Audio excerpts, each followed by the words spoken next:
Growing up, the system we're birthed into is the system of when they give birth to you, you grow to a certain age, you start going to school, then you graduate, you get a job. After you get a job, you start making money, and you'll be waiting for maybe there'll be one open door or something, and nobody would ever teach you until you figure it out. Building a culture of curious learning is what they are never going to teach you in school. If you ever meet someone that is willing to watch you grow, that has been successful and also willing to watch you grow, the person is most likely going to counter the knowledge you have, the experiences you've had. Why? Because the journey to your success or to your becoming never looks like what you expect. You would never amount to anything if you don't even have that culture of curious learning.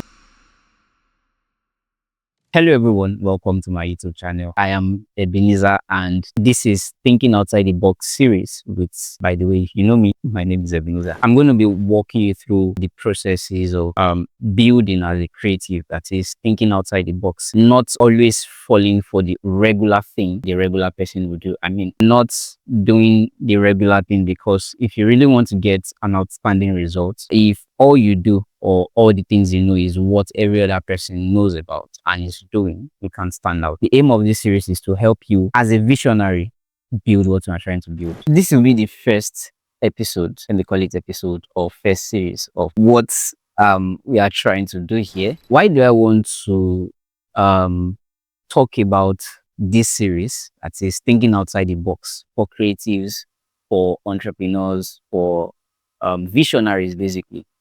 Why do I want to talk about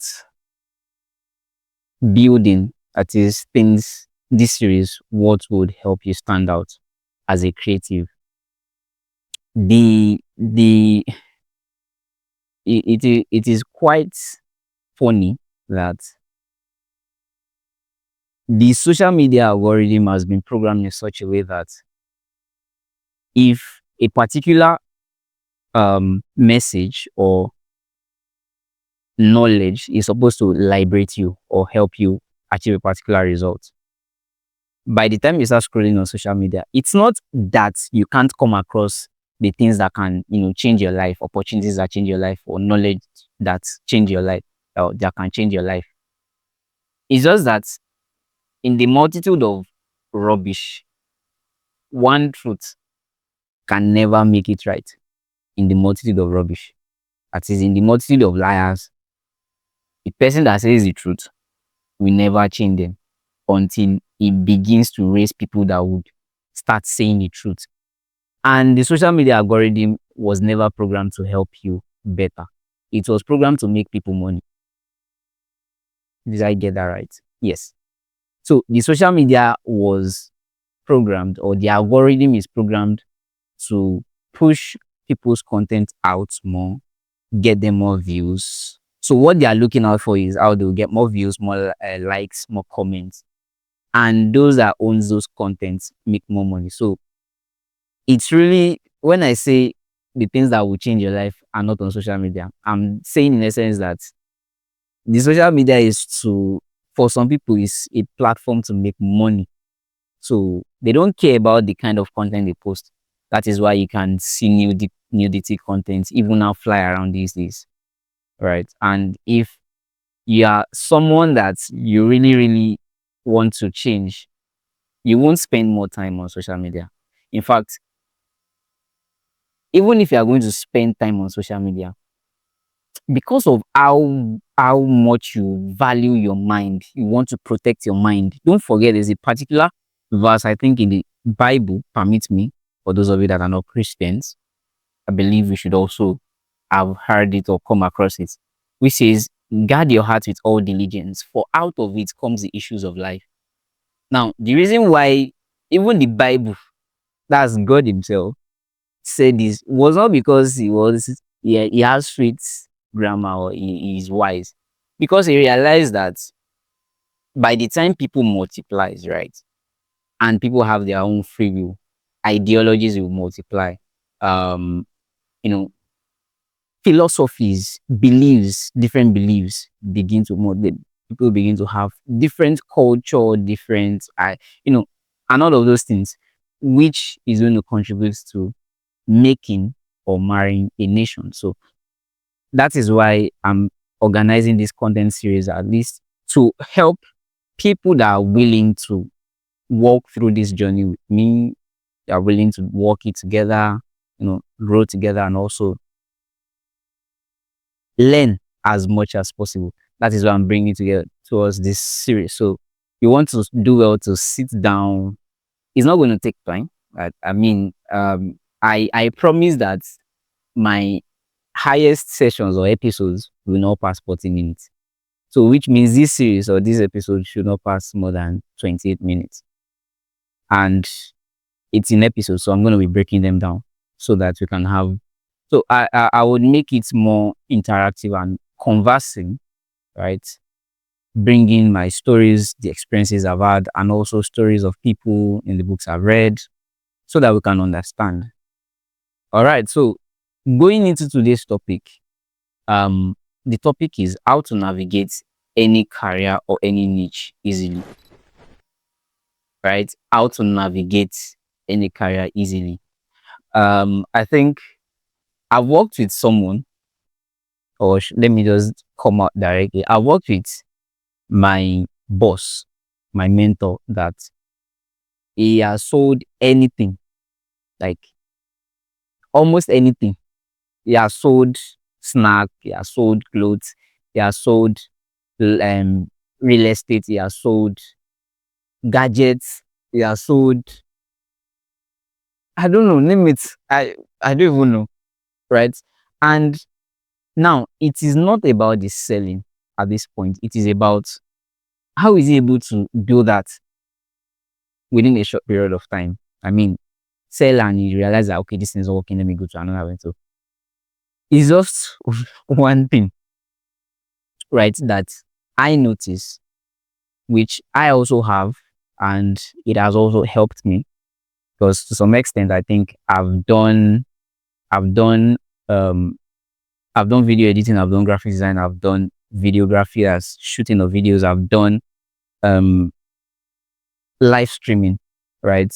I've managed teams, I've I've been able to handle campaigns, right? I've done blogging. Yes, I remember. I've done blogging. Which other thing? I've also fallen for Ponzi, so don't think I also got it right. How to navigate any career or any niche without guessing, that is, without losing easily, right? And what I'll be sharing here are not tips. They are ideologies or philosophies that if you think these philosophies are good enough for you, you can also believe them. So I don't want you to just take what I'm saying literally. You want to start thinking, how do I apply these things in my day-to-day activities? So it's not tips that you write down and then you come back. You can always come back to this video, right? So the first thing that I would talk about is building a culture of curious learning. Building a culture of curious learning. And why this at first? Growing up, what we were taught as young people is the how should I put it now? The pattern or the system that we were bet into is a system of when they give birth to you, you grow to a certain age, you start going to school, then you graduate, you get a job. After you get a job, you start making money. If you're a Christian, you serve God. Maybe God has called you into a niche, then into a particular ministry, then you start doing it, and you'll be waiting for the day. Maybe there'll be one open door or something, and nobody would ever teach you until you figure it out. And I learned from someone who defined success as the knowledge you come into that gives you your biggest breakthrough.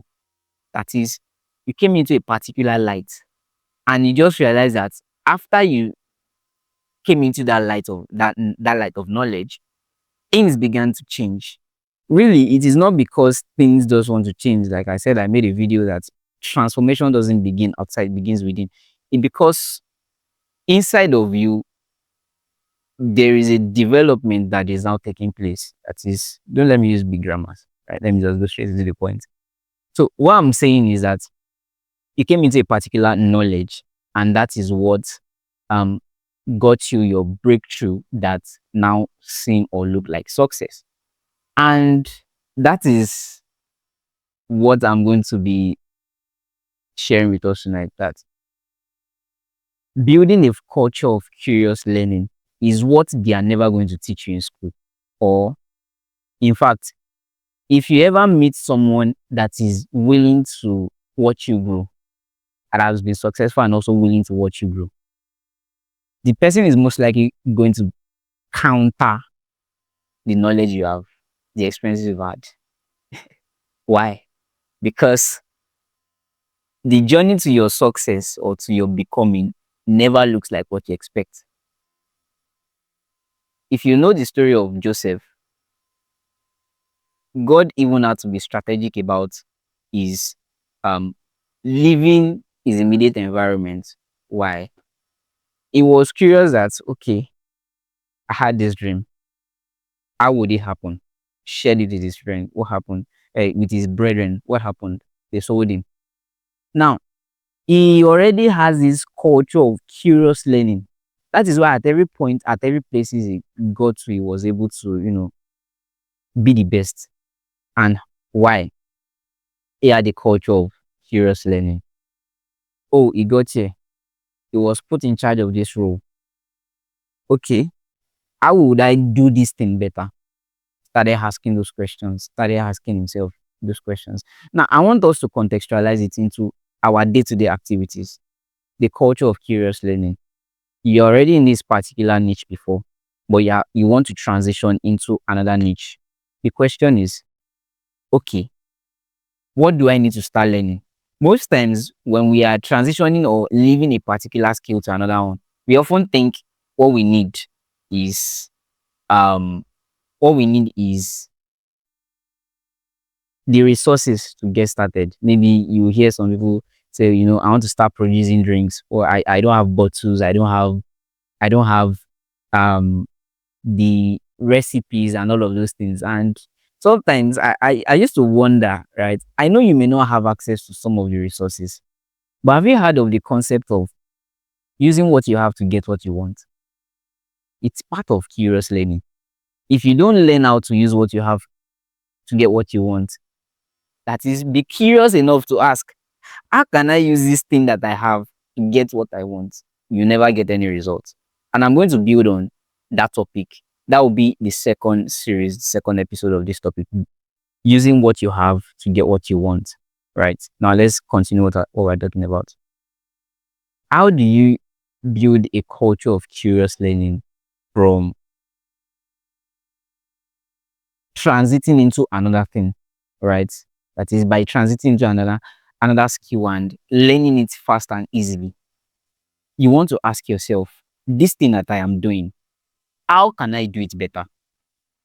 How how you see, there is this concept of be do have. If you ever come across the concept, that is becoming first, doing, and then having the result.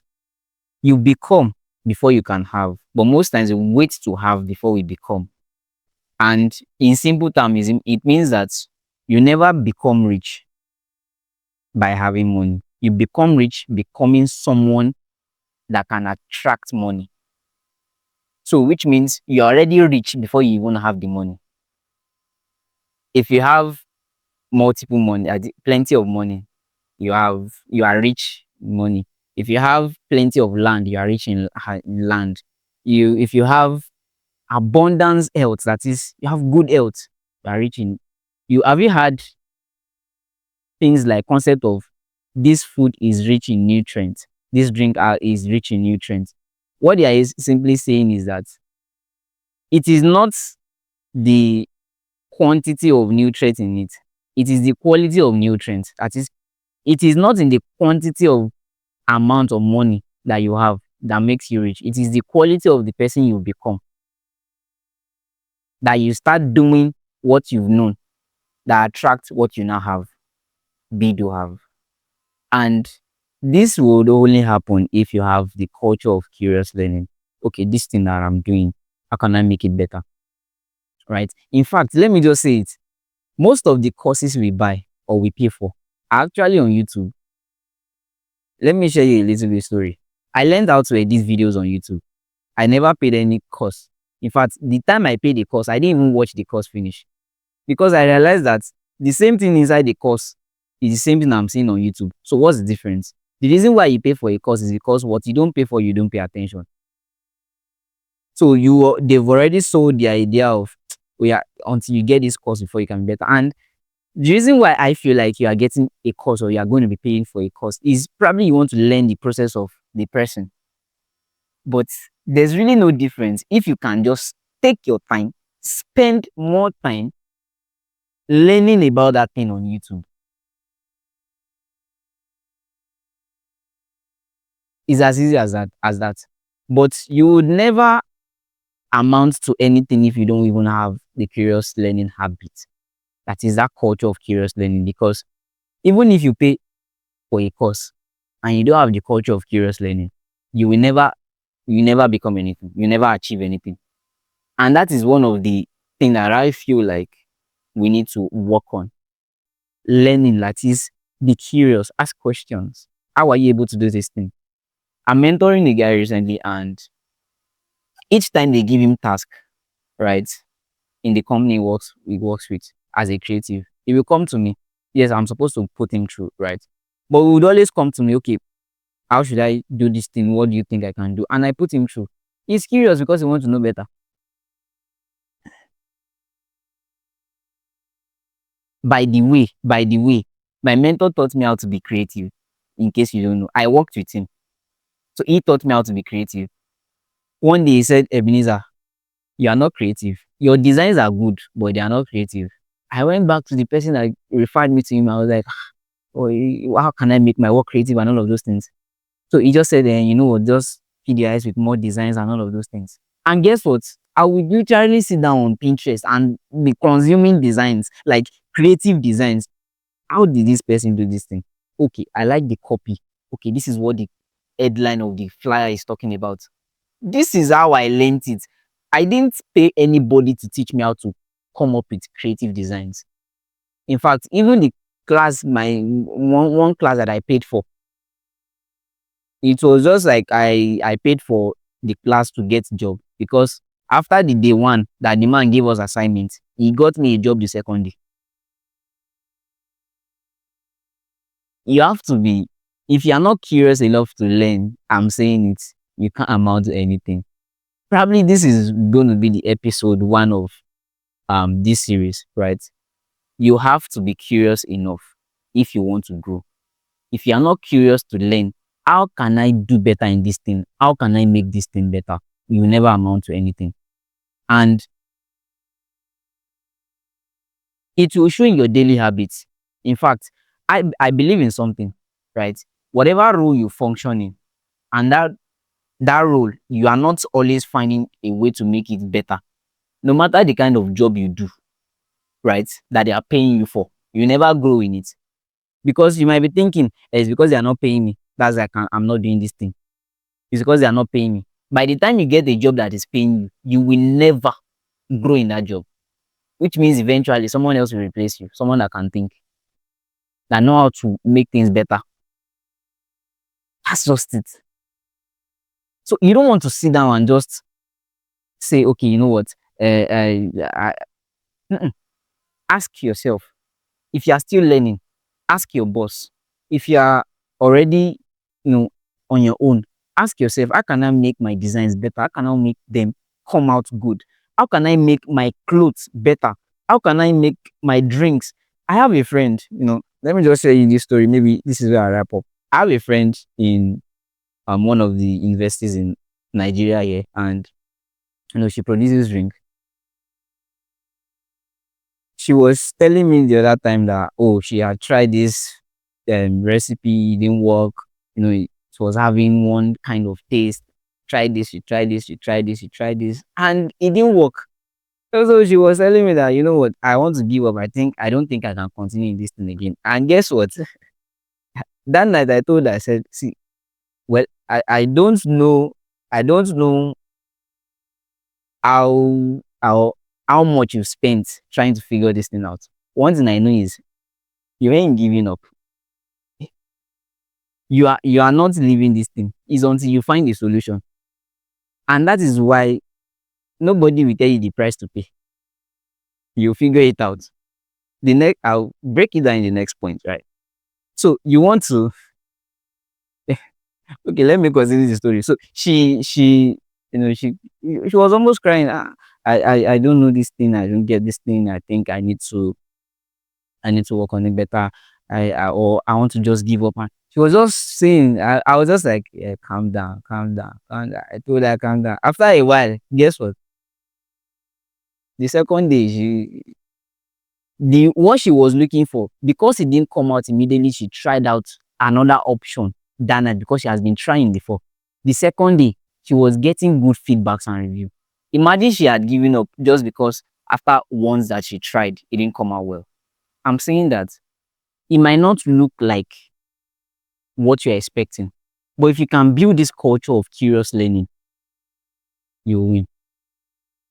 So this is where we'll wrap up this session. I hope you've learned one thing. Watch out for the next episode of this series where I'm going to be discussing about um another point that is going to be more interesting. So thank you for watching. I don't take your time for granted. If you like, subscribe to this channel, and if you don't like, don't worry, I'm not begging you. You can always follow the link whenever I share the post. Once again, thank you very much, and thanks for watching. Have a nice day.